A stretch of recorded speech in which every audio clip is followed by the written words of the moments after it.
Good afternoon, folks. Mike Wells, Your World Explored. Today is May the 2nd, 2026, and what we're looking at here is our Barbados tree a couple of months after the freezes. All right, so I was waiting before I did a video on this because I wanted to wait and see if there was any life left in this thing. So as you can tell, there's like a vine or something growing in there. That's not life from the Barbados cherry tree.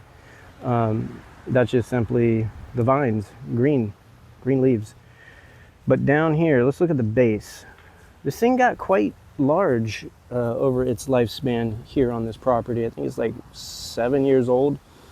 But right here at the base, you can see there's signs of new growth. But what I'm gonna have to do is chop this thing down to the base, essentially.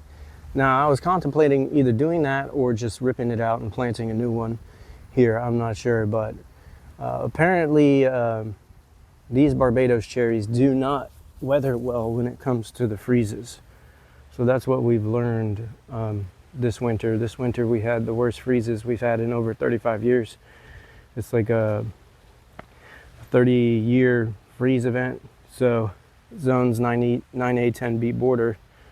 Yeah, we weren't expecting this, but here we are.